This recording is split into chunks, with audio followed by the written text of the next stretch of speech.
श्री शंकर भगवान की जय। श्री माता पार्वती की जय। श्री जगत जननी माता भवानी दुर्गा महारानी की जय। श्री भगवान वेद व्यास की जय। अथैकोनत्रिंशो अध्याय। सीता हरण, राम का शोक और लक्ष्मण द्वारा उन्हें सांत्वना देना। व्यास जी बोले, रावण का कुविचारपूर्ण वचन सुनकर सीता भय से व्याकुल होकर कांप उठी। पुनः मन को स्थिर करके उन्होंने कहा, ये पुलस्त्य के वंशज, काम के वशीभूत होकर तुम ऐसा अनर्गल वचन क्यों कह रहे? मैं स्वयरेणी नारी नहीं हूँ, बल्कि महाराज जनक के कुल में उत्पन्न हुई हूँ। हे दशकंधर, तुम लंका चले जाओ, नहीं तो श्री राम निश्चय ही तुम्हें मार डालेंगे। मेरे लिए ही तुम्हारी मृत्यु होगी, इसमें संदेह नहीं। ऐसा कह करके वे सीता जी जगत को रुलाने वाले रावण के प्रति चले जाओ चले जाओ इस प्रकार बोलती हुई पर्णशाला में अग्निकुंड के पास चली गई। इतने में वह रावण अपना वास्तविक रूप धारण करके तुरंत पर्णशाला में उनके पास जा पहुंचा और उसने भय से व्याकुल होकर रोती हुई उस बाला सीता को बलपूर्वक पकड़ लिया। हा राम, हा राम, हा लक्ष्मण, ऐसा बार बार कहकर विलाप करती हुई सीता को पकड़कर और उन्हें अपने रथ पर बैठाकर रावण शीघ्रता पूर्वक निकल गया। तब अरुण पुत्र जटायु ने जाते हुए उस रावण को मार्ग में रोक दिया। उस वन में दोनों में भयंकर महाभयंकर युद्ध होने लगा। हे तात, अंत में वह राक्षस राज रावण जटायु को मारकर और सीता को साथ लेकर चला गया। तदनंतर उस दुष्ट आत्मा ने कुररी पक्षी की भांति क्रंदन करती हुई सीता को लंका में अशोक वाटिका में रख दिया और उसकी रखवाली के लिए राक्षसियों को नियुक्त कर दिया। उस राक्षस के साम दान आदि उपायों से भी सीता जी अपने सतीत्व से विचलित नहीं हुई। उधर श्री राम जी स्वर्ण मृग को शीघ्र मारकर उसे लिए हुए प्रसन्नता पूर्वक आश्रम की ओर चल पड़े। मार्ग में जाते हुए लक्ष्मण को देखकर वे बोले, भाई, यह तुमने कैसा विषम कार्य कर दिया? वहाँ प्रिया सीता को अकेली छोड़कर तथा इस पापी की पुकार सुनकर तुम इधर क्यों चले आए? तब सीता के वचन रूपी बाण से आहत लक्ष्मण ने कहा, प्रभु, मैं काल की प्रेरणा से यहाँ चला आया, इसमें संदेह नहीं। तदनंतर वे दोनों पर्णशाला में जाकर वहाँ की स्थिति देखकर अत्यंत दुखित हुए और जानकी को खोजने का प्रयत्न करने लगे। खोजते हुए वे उस स्थान पर पहुंचे जहाँ पक्षीराज जटायु गिरा पड़ा हुआ था। वह पृथ्वी पर रिक्त प्राय पड़ा हुआ था। उसने बताया कि रावण जानकी को अभी हर ले गया है। मैंने उस पापी को रोका, किंतु उसने युद्ध में मुझे मारकर गिरा दिया। ऐसा कहकर वह जटायु मर गया। तब श्री राम ने उसका दाह संस्कार किया। उसकी समस्त औषधेहिक क्रिया संपन्न करके श्री राम और लक्ष्मण वहां से आगे बढ़े। मार्ग में कबंध का वध करके भगवान श्री राम ने उसे साप से छुड़ाया और उसी के कथनानुसार उन्होंने सुग्रीव से मित्रता की। तदनंतर पराक्रमी बाली का वध करके श्री राम ने कार्य साधन हेतु किष्किंधा का उत्तम राज्य अपने सखा सुग्रीव को दे दिया। वहीं पर लक्ष्मण सहित श्री राम ने रावण के द्वारा अपहृत अपनी प्रिया जानकी के विषय में मन में सोचते हुए वर्षा के 4 मास व्यतीत किए। सीता के विरह में अत्यंत दुखित श्री राम ने एक दिन लक्ष्मण से कहा, हे सौमित्रे, कैकेयी की कामना पूरी हो गई, अभी तक जानकी नहीं मिली, मैं उसके बिना जीवित नहीं रह सकता। जनक तनया सीता के बिना मैं अयोध्या नहीं जाऊंगा। राज्य चला गया, वनवास करना पड़ा, पिताजी मृत हो गए और प्रिया सीता भी हर ली गई। इस प्रकार मुझे पीड़ित करता हुआ दुर्दैव आगे न जाने क्या करेगा। हे भरतानुज, प्राणियों के प्रारब्ध को जान पाना अत्यंत कठिन है। हे दास, अब हम दोनों की न जाने कौन सी दुखद गति होगी। मनु के कुल में जन्म पाकर हम राजकुमार हुए, फिर भी हम लोग पूर्व जन्म में किए गए कर्म के कारण वन में अत्यधिक दुख भोग रहे हैं। हे सौमित्रे, तुम भी भोगों का परित्याग करके दैवयोग से मेरे साथ निकल पड़े, तो फिर अब यह कठिन कष्ट भोगो। हमारे कुल में मेरे समान दुख भोगने वाला अकिंचन, असमर्थ तथा क्लेश युक्त व्यक्ति न हुआ है और न होगा। हे लक्ष्मण, अब मैं क्या करूं? मैं शोक सागर में डूब रहा हूं। मुझ असहाय को इससे पार होने का कोई उपाय नहीं सूझता। हे वीर, मेरे पास न धन है न बल, एकमात्र तुम ही मेरा साथ देने वाले हो। हे अनुज, अपने ही द्वारा किए इस कर्म भोग के विषय में अब मैं किस पर क्रोध करूं? इंद्र और यम के राज्य की तरह हाथ में आया हुआ राज्य क्षण भर में चला गया और वनवास प्राप्त हुआ। विधि की रचना को कौन जान सकता है? बाल स्वभाव के कारण सीता भी हम दोनों के साथ चली आई। दुष्ट दैव ने उस सुंदरी को अत्यधिक दुखपूर्ण स्थिति में पहुंचा दिया। यह सुंदरी जानकी लंकापति रावण के घर में किस प्रकार दुखी जीवन व्यतीत करती होगी। वह पतिव्रता है, शीलवती है और मुझसे अत्यधिक अनुराग रखती है। हे लक्ष्मण, वह जनक नंदिनी उस रावण के वश में कभी नहीं हो सकती। सुंदर शरीर वाली वह विदेह तनया सीता स्वबैरिणी की भांति भला किस प्रकार आचरण करेगी। हे भरतानुज, वह मैथिली अधिक नियंत्रण किए जाने पर अपने प्राण त्याग देगी, किंतु यह सुनिश्चित है कि वह रावण की वशवर्तिनी नहीं होती। हे वीर, यदि जानकी मर गई तो मैं भी निस्संदेह अपने प्राण त्याग दूंगा, क्योंकि हे लक्ष्मण, श्याम नयना सीता के मृत हो जाने पर मुझे अपनी देह से क्या लाभ।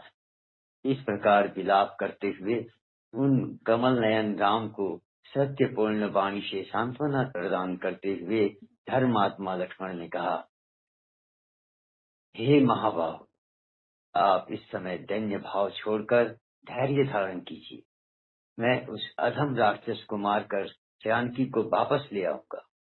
विपत्ति तथा संपत्ति, इन दोनों ही स्थितियों में धैर्य धारण करते हुए जो एक समान रहते हैं वे ही धीर होते हैं, किंतु अल्प बुद्धि वाले लोग तो संपत्ति की दशा में भी कष्ट में पड़े रहते हैं। संयोग तथा वियोग, ये दोनों ही दैव के अधीन होते हैं। शरीर तो आत्मा से भिन्न है, अतः उसके लिए शोक कैसा। जिस प्रकार प्रतिकूल समय आने पर राज्य से निर्वासित होकर हमें वनवास भोगना पड़ा तथा सीता हरण हुआ, उसी प्रकार अनुकूल समय आने पर संयोग भी हो जाएगा। हे सीतापते, सुखों तथा दुखों के भोग से छुटकारा कहाँ, वह तो निसंदेह भोगना ही पड़ता है। अतः आप इस समय शोक का त्याग कर दीजिए। बहुत से बानर हैं, वे चारों दिशाओं में जाएंगे और जानकी की खोज खबर ले आएंगे। पता लग जाने पर मार्ग की जानकारी करके मैं स्वयं वहां जाऊंगा और आक्रमण करके उस पाप कर्म वाले रावण का वध करके जानकी जी को अवश्य ले आऊंगा।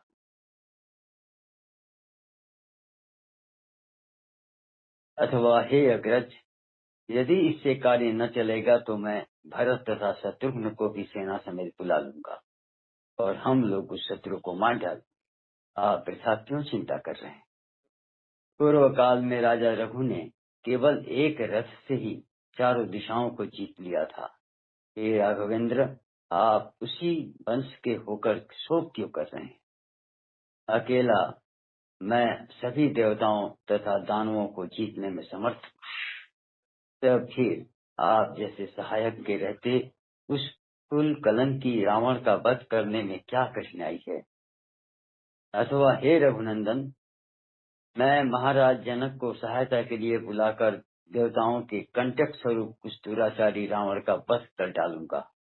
हे रघुनंदन, सुख के बाद दुख तथा दुख के बाद सुख पहिए की धुरी की तरह आया जाया करते हैं। सदा एक स्थिति नहीं रहती। सुख दुख के आने पर जिसका मन कातर हो जाता है वह शोक सागर में निमग्न रहता है और कभी सुखी नहीं रह सकता। हे राघव, पूर्व काल में इंद्र के ऊपर भी विपत्ति आई थी। तब सभी देवताओं ने उनके स्थान पर राजा नहुष को स्थापित कर दिया था। उस समय इंद्र ने भयवश अपना पद त्याग कर बहुत दिनों तक कमल वन में छिपकर अज्ञातवास किया था। समय बदलने पर उन्होंने पुनः अपना पद प्राप्त कर लिया और नहुष को साप बस अजगर के रूप में होकर पृथ्वी पर गिरना पड़ा। ब्राह्मणों का अपमान करके इंद्राणी को पाने की इच्छा के कारण ही अगस्त्य मुनि के कोप पूर्वक साप देने से राजा नहुष सर्प देह वाले हो गए थे। अतः हे राघव, दुख आने पर शोक नहीं करना चाहिए। विज्ञ पुरुष को चाहिए कि ऐसी परिस्थिति में मन को उद्यमशील बनाकर समय की प्रतीक्षा करता रहे। हे महाभाग, आप सर्वज्ञ हैं। हे जगतपति, आप सर्व समर्थ हैं।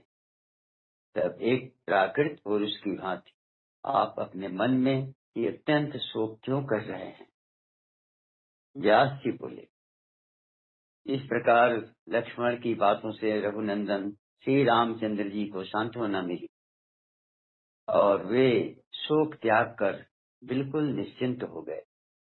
श्रीमद्देवी भागवते महापुराणे अष्टादश सहस्रायां संहितायां तृतीय स्कंदे लक्ष्मण कृत राम शोका सांत्वनम नामैको त्रिशु अध्याय।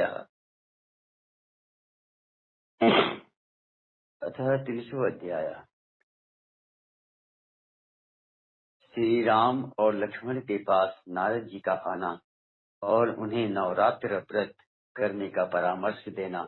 श्री राम के पूछने पर नारद जी का उनसे देवी की महिमा और नवरात्र व्रत की विधि बतलाना। श्री राम द्वारा देवी का पूजन और देवी द्वारा उन्हें विजय का वरदान देना। व्यास जी बोले, इस प्रकार राम और लक्ष्मण परस्पर में परामर्श करके जो ही चुप हुए, त्यों ही आकाश मार्ग से देवर्षि नारद वहां आ गए। उस समय वे स्वर तथा ग्राम से विभूषित अपनी महती नामक वीणा बजाते हुए तथा बृहद रसंतर शाम का गायन करते हुए उनके समीप पहुंचे। उन्हें देखते ही अमित तेज वाले श्री राम ने उठकर उन्हें श्रेष्ठ पवित्र आसन प्रदान किया और तत्पश्चात अर्घ्य तथा पाद्य से उनकी पूजा की। भली भांति पूजा करने के बाद भगवान श्री राम हाथ जोड़कर खड़े हो गए और फिर मुनि की आज्ञा देने पर उनके पास ही बैठ गए। तब अपने अनुज लक्ष्मण के साथ बैठे हुए खिन्न मनस्क राम से मुनिंद्र नारद जी प्रेम पूर्वक कुशल क्षेम पूछने लगे। नारद जी बोले, हे राघव, आप इस समय साधारण मनुष्य के समान शोकाकुल क्यों हैं? मैं यह जानता हूँ कि दुष्ट रावण सीता को हर ले गया है।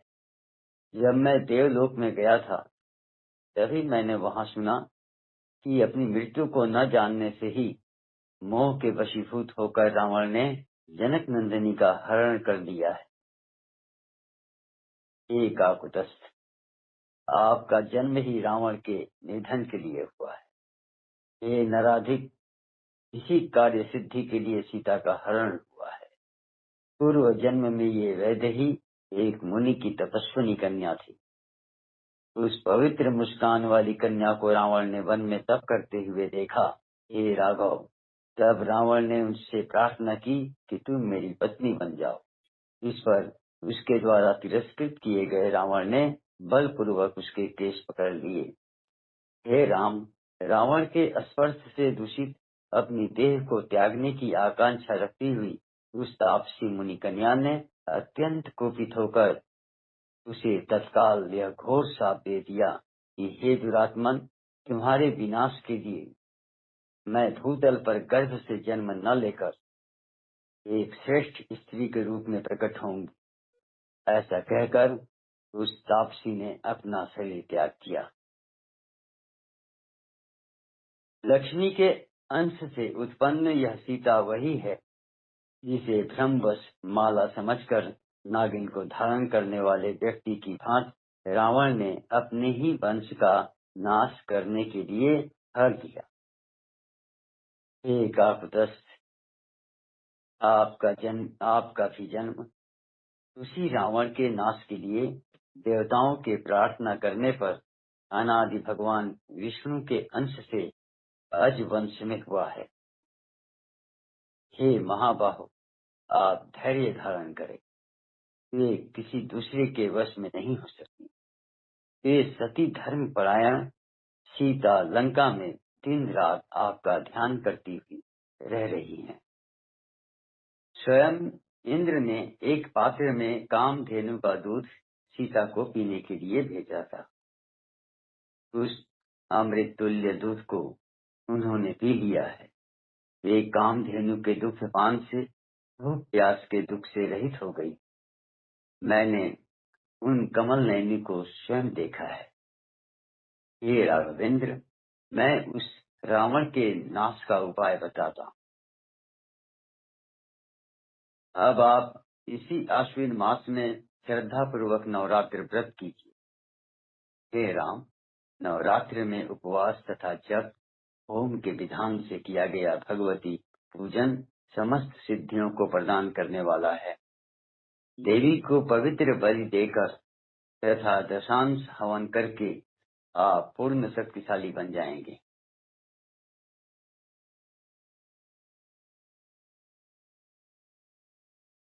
पूर्व काल में भगवान विष्णु, शिव, ब्रह्मा तथा स्वर्ग लोक में विराजमान इंद्र ने भी इसका अनुष्ठान किया था। हे राम, सुखी मनुष्य को इस व्रत का अनुष्ठान करना चाहिए और कष्ट में पड़े हुए मनुष्य को तो यह व्रत विशेष रूप से करना चाहिए। हे काकुटस्थ, विश्वामित्र, भृगु, वशिष्ठ और कश्यप भी इस व्रत को कर चुके हैं, इसमें संदेह नहीं। इसी प्रकार हरण की गई पत्नी वाले गुरु बृहस्पति ने भी इस व्रत को किया था। इसलिए हे राजेंद्र, रावण के वध तथा सीता की प्राप्ति के लिए आप इस व्रत को कीजिए। पूर्व काल में इंद्र ने वृत्रासुर के वध के लिए तथा शिव ने त्रिपुर दैत्य के वध के लिए यह सर्वश्रेष्ठ व्रत किया था। हे महामते, इसी प्रकार भगवान विष्णु ने भी मधु दैत्य के वध के लिए सुमेरु पर्वत पर यह व्रत किया था। अतः हे काकुटस्थ, आप भी आलस्य रहित होकर विधि पूर्वक यह व्रत कीजिए। श्री राम बोले, हे दयानिधि, आप सर्वज्ञ हैं, अतः मुझे विधि पूर्वक बताइए कि वे देव कौन देवी हैं, उनका प्रभाव क्या है, वे कहाँ से उत्पन्न हैं उनका नाम क्या है तथा वह व्रत कौन सा है। नारद जी, हे राम सुनिए, वे देवी नित्य सनातनी और आद्याशक्ति हैं। वे संपूर्ण मनोरथ पूर्ण कर देती है और अपनी आराधना से सभी प्रकार की कष्ट दूर कर देती है। हे रघुनंदन, वे ब्रह्मा आदि देवताओं तथा समस्त जीवों की कारण स्वरूपा है। उनसे शक्ति पाए बिना कोई हिल-डुल सकने में भी समर्थ नहीं।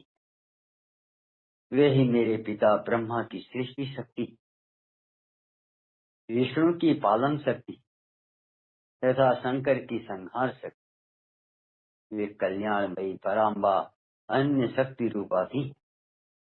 इन तीनों लोकों में जो कुछ भी कहीं भी सत्य या असत पदार्थ है, उसकी उत्पत्ति में निमित्त कारण इस देवी के अतिरिक्त और कौन हो सकता है। इस सृष्टि के आरंभ में जब ब्रह्मा, विष्णु, शिव, सूर्य, इंद्र आदि देवता, पृथ्वी और पर्वत आदि कुछ भी नहीं रहता, तब उस समय वे निर्गुणा कल्याणमयी परा प्रकृति ही परम पुरुष के साथ विहार करती हैं।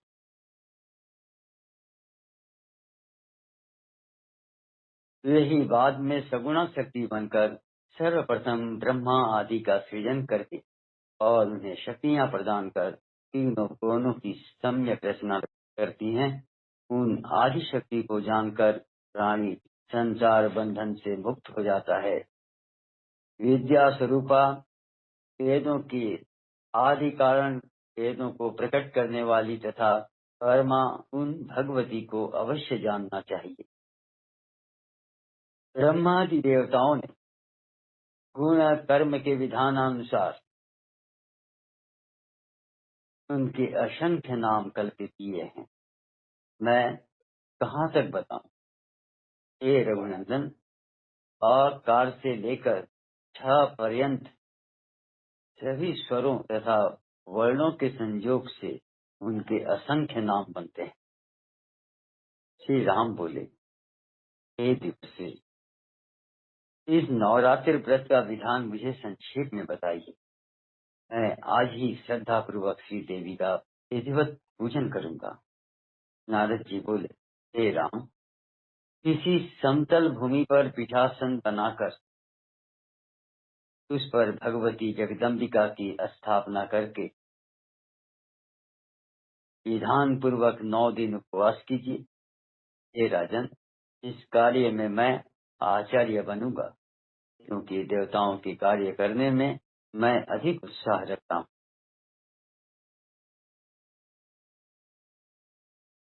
व्यास जी बोले, नारद जी का वचन सुनकर प्रतापी श्री राम ने उसे सत्य मानकर तदनुसार एक सुंदर पीठासन बनवाकर उस पर अंबिका की स्थापना।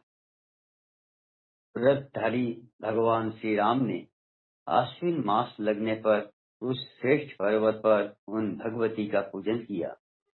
उपवास परायण श्री राम ने यह श्रेष्ठ व्रत करते हुए विधिवत होम, बलिदान और पूजन किया। इस प्रकार दोनों भाइयों ने नारद जी के द्वारा बताए गए इस व्रत को प्रेम पूर्वक संपन्न किया। उनसे सम्यक पूजित होकर अष्टमी की मध्य रात्रि की बेला में भगवती दुर्गा ने सिंह पर सवार होकर उन्हें साक्षात दर्शन की। तदनंतर भक्ति भाव से प्रसन्न उन भगवती ने पर्वत के शिखर पर स्थित होकर लक्ष्मण सहित राम से मेघ के समान गंभीर वाणी में कहा। देवी बोली, हे राम, हे महाबाहो, इस समय मैं आपके व्रत से संतुष्ट हूँ। आपके मन में जो भी हो उस अभिलषित वर को मांग लीजिए। आप पवित्र मनुवंश में नारायण के अंश से उत्पन्न हुए हैं। हे राम, देवताओं की प्रार्थना करने पर रावण के वध के लिए आप अवतरित हुए हैं। पूर्व काल में मत्स्य रूप धारण कर भयानक राक्षस का वध करके देवताओं के हित की इच्छा वाले आपने ही वेदों की रक्षा की थी। पुनः कच्छप के रूप में अवतार लेकर मंदराचल को अपनी पीठ पर धारण किया, जिससे समुद्र का मंथन अमृतपान कराकर देवताओं का पोषण किया था। हे राम, आपने वराह का रूप धारण कर अपने दांतों की नोक पर पृथ्वी को रख लिया और हिरण्याक्ष का वध किया था। हे राघव, हे राम, पूर्व काल में नरसिंह का रूप धारण कर प्रहलाद की रक्षा करके आपने हिरण्यकशिप का वध किया था। इसी प्रकार पूर्व काल में वामन का रूप धारण करके आपने बलि को छला था। उस समय इंद्र का लघु भ्राता बनकर आपने देवताओं का महान कार्य सिद्ध किया। पुनः भगवान विष्णु के अंश से यमदग्नि के पुत्र परशुराम के रूप में अवतरित होकर क्षत्रियों का अंत करके आपने सारी पृथ्वी ब्राह्मणों को दे दी थी। उसी प्रकार एक आकुतस्थ रावण के द्वारा अत्यधिक सताए गए सभी देवताओं के प्रार्थना करने पर इस समय आप ही दशरथ पुत्र श्री राम के रूप में अवतीर्ण हुए हैं। हे नरोत्तम, देवताओं के अंश से उत्पन्न ये परम बलशाली वानर मेरी शक्ति से संपन्न होकर आपके सहायक होंगे। शेषनाग के अंश स्वरूप आपके ये अनुज लक्ष्मण रावण के पुत्र मेघनाथ का वध करने वाले होंगे। हे अनघ, इस समय विषय में आपको संदेह नहीं करना चाहिए।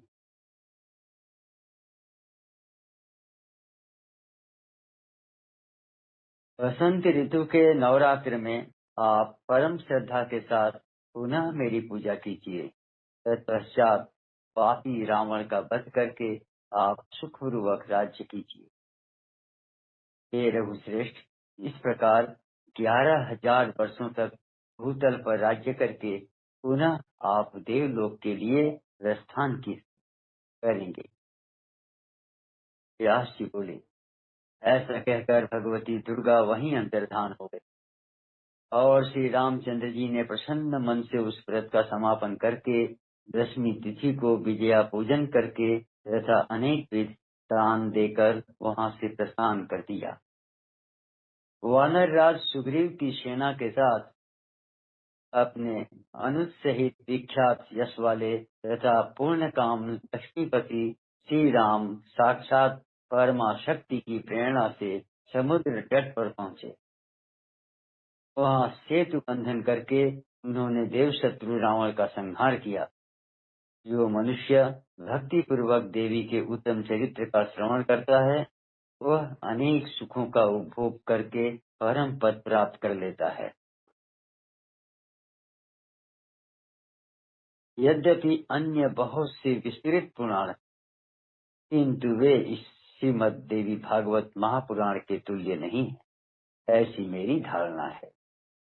श्रीमद देवी भागवते महापुराणे अष्टादश सहस्रायाम संहितायाम तृतीय स्कंधे रामाय देवी वरदानम नाम 30वाध्यायः तृतीय स्कंधः समाप्तः।